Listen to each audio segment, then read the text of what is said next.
فيها مشكلة مع غنى عمرو دياب. الأغنية الأكثر نجاحا وقتها، حتى الأعلى مشاهدة دلوقتي، أقصر لحن من عمرو مصطفى، وهو برنس في الموضوع ده. نخش على أكتر أغنية مش واخدة حقها، إن الأغنية دي أكتر أغنية أوفر ريتد في الألبوم كله. السلام عليكم ورحمة الله وبركاته. يا سلام النهاردة على كم الأغاني الممتعة اللي موجودة داخل هذا الفيديو. أنا بحب أغاني عمرو دياب جدا، ولكن متهيألي الناس مش هتختلف قوي معايا في الموضوع ده، ان عمرو دياب بتاع زمان مش عمرو دياب اللي انا اعرفه، مش عمرو دياب بتاع دلوقتي الاغاني حلوه، وعارف انت الحظ بعينه وانا لا ما حدش تاني والحاجات دي جميله. بس عمرو دياب دلوقتي ممكن يعمل اغنيه تعجبك قوي، واغنيه يعني زمان في فتره من الفترات كان عمرو دياب بينزل البوم بتلاقي كل الاغاني عجباك، مفيش اغنيه وحشه، وشيء غريب جدا. ما هو ده مش طبيعي، يعني ازاي الاغاني كلها على ذوق انا؟ يعني الالبوم معمول لنا، المفروض بيرضي كل الاذواق، فما يعجبنيش كله، فتلاقي كل الاغاني عاجبه كل الناس. ازاي كان بيعمل كده؟ معرفش. فده العصر الذهبي بتاع عمرو دياب. تملي معاك، كمل كلامك، ليلي نهاري، الليله دي. اخر البوم كان في العصر الذهبي ده انا شايف وياه، ومن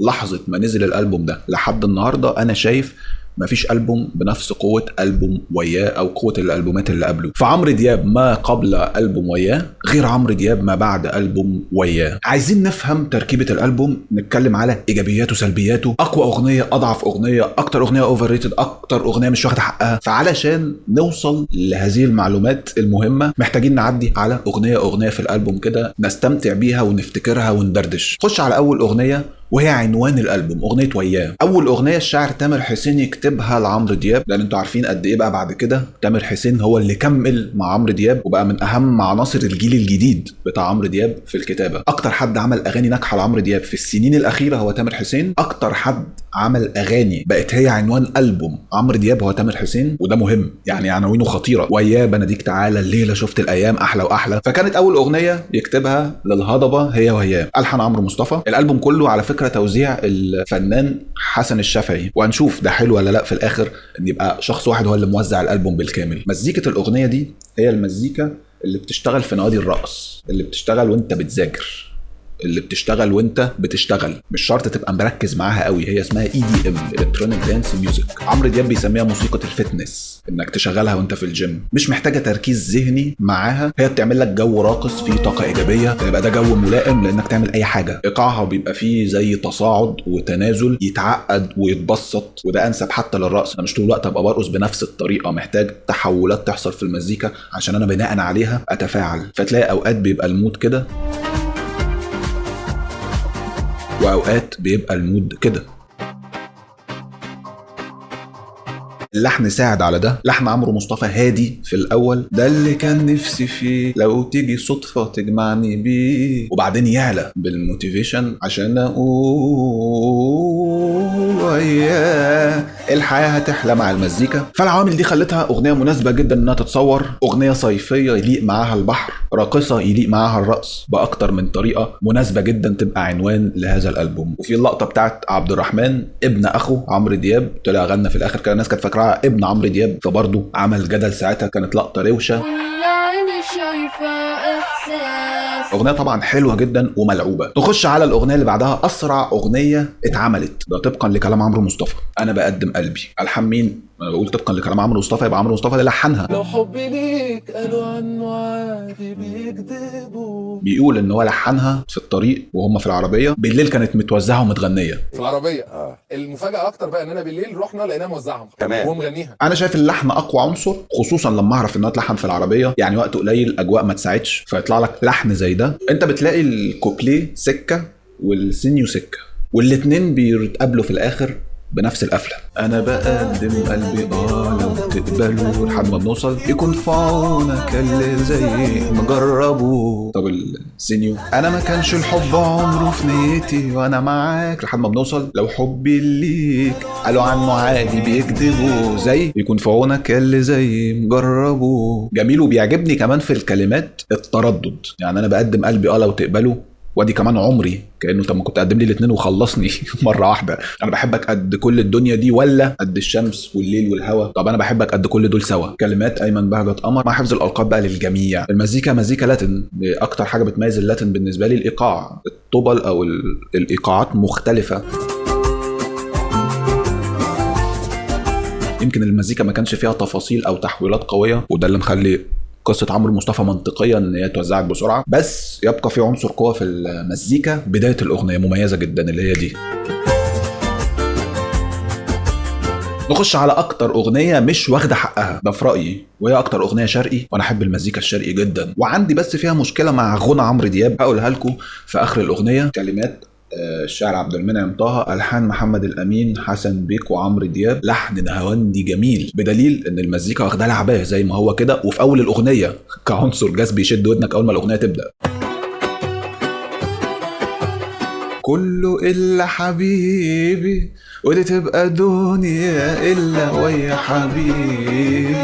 سلام. طبعا انا مش ضد ان احنا ناخد اللحن نلعبه بالمزيكا، في ناس بتعتبره استسهال من الموزع ويقول لك لا انا عايز الموزع يالف لي جمله لحن جديده. انت مش موزع، انا دافع فلوس لو انت عايز تشقيني وخلاص. ما الجمله حلوه، بالعكس عندنا جمله حلوه في اللحن كنز نبني عليه ونبروزه، وفي اغاني كتير بيحصل كده. عاجبني حاجتين في اللحن، ان احنا بادئين اللحن بالسينيو. احنا عندنا فيه كوبليه اللي هو جزء بيفضل اللحن ثابت وكلامه بيتغير لما بيتعاد، وفي سينيو بيفضل يتعاد بالكلام واللحن زي ما هو. فالمفروض بتبدا بالكوبليه وبعد كده السينيو، بعد كده الكوبليه بكلمات مختلفه، وبعد كده السينيو. هنا بنبدا بالسينيو على طول اللي هو كلماته ثابته ما بتتغيرش.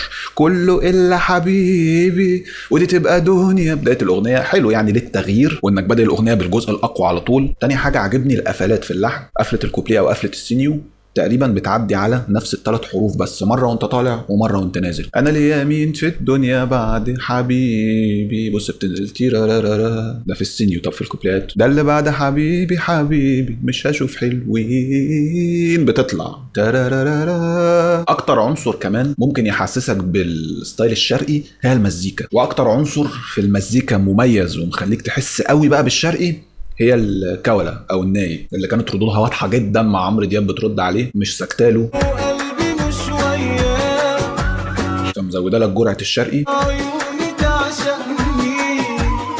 طبعا واحد هيقول لي كل الهري ده ما يلزمنيش، انت قلت انك هتعلق تعليق على غنى عمرو دياب، هو قاعد مستنيها. اللي هو انت مين انت عشان تعلق؟ يا عم انا مش بعلق على غنى عمرو دياب، انا بعلق على ذوقي انا. عمرو دياب كده كده هضبه مع نفسه، ان مفيش اي عرب او اي حليات واضحه كده النجم عمرو دياب ضايفها في الاغنيه. يعني بحس ان اغنيه شرقي، فكنا عايزين نلعب شويه بالغنى، ما تبقاش السلطنه جايه لي من الكوله او الناي او المزيكا، لا يبقى عمرو دياب يقدر يعمل ده جدا. باخد بالي بقى في الكلام ان كلمه حبيبي بتتكرر كتير، عد بقى شوف كم مره بتتقال حبيبي. كله الا حبيبي ودي تبقى دنيا اللي هي حبيبي، وانا ليا مين في الدنيا غير بعد حبيبي. تحس انهم مع بعض. بس بعدها شويه يقول لك هو حلم حياتي واللي بتمناه، يعني هو ما اعرفش بقى انتوا مع بعض ولا انت لسه بتتمناه. ولكن في جميع الاحوال هي اكتر اغنيه بالنسبه لي مش واخده حقها. من اقصر الالحان ان ما كانتش اقصر لحن من عمرو مصطفى، وهو برنس في الموضوع ده، في انه يديك لحن قصير بس حلو وتبني عليه. الله على حبك انت ما بحبش غيرك انت، والدنيا عندي انت والدنيا عليك شويه. اللحن خالص اهو وبيقعد بقى يتكرر، لحن من النوع المتكرر، فيليق على الاي دي ام او الهاوس اللي قلنا عليها من شويه، الموسيقى الالكترونيه او موسيقى الفتنس. انت مثبت لي اللحن عمال يتكرر مع نفسه، وبالمزيكا بقى احنا شغالين حركات صعود هبوط براحتنا مع صوت عمرو دياب، هتتبسط ما دام اللحن حلو. عشان كده قلت عمرو مصطفى برنس في الموضوع ده، انه هيديك لحن من النوع ده. بمناسبه صوت عمرو دياب، بص العربه دي والدنيا عليك شويه كانت فين بقى دي؟ في كله الا حبيبي ده اللي انا بتكلم عليه. واكيد حاسس بقى ان الاغنيه دي لحنها متكرر وعمالين نعيد ونزيد فيه، فما بدهاش بقى لازم نضيف حاجه. ماشي، شوف بقى لما بنتكلم عن العين بطرق مختلفه، ضحكت عينك لعيني الله الله يا عيني، من يوم ما شافتها عيني بتلف الدنيا بيا. يعني من يوم ما شاف ضحكتها بتلف الدنيا بيه. حلو، بس في حاجه غريبه ان في الاخر بقى هو بيقول لك عاشق صوته وكلامه وعايش على احلامه. ما اعرفش ليه قدامه بتلف الدنيا بيا. احنا لسه مجاوبين على السؤال ده فوق، هتحيرنا ليه؟ انت لسه قايل بتلف الدنيا بيك لما شفت ضحكت عينيها. نخش بقى على عملاق الاغنيه التنين الاكثر نجاحا وقتها، حتى الاعلى مشاهده دلوقتي، يهمك في ايه. اغنيه جديده جدا، بس هقول حاجه ممكن الناس ما تتفقش معايا فيها، بس انا شايف ان الاغنيه دي اكتر اغنيه اوفر ريتد في الالبوم كله. طبعا انا بعشق الاغنيه دي وحاططها في التوب 4 لما رتب الاغاني في الاخر. امال ايه واخد اكتر من حقها دي؟ اقصد ان هي مش رقم واحد، في اكتر من اغنيه اقوى منها. ده في رايي، ومتقبل جدا اختلاف الاراء، لان الاغنيه فيها الخلطه الجماهيريه اللي الناس تحبها، اللحن وحزنه مع احساس عمرو دياب وهو بيقول يهمك في ايه اموت ولا اعيش. انا بالنسبه لي الاجابه دي بتبقى كوميديه اصلا.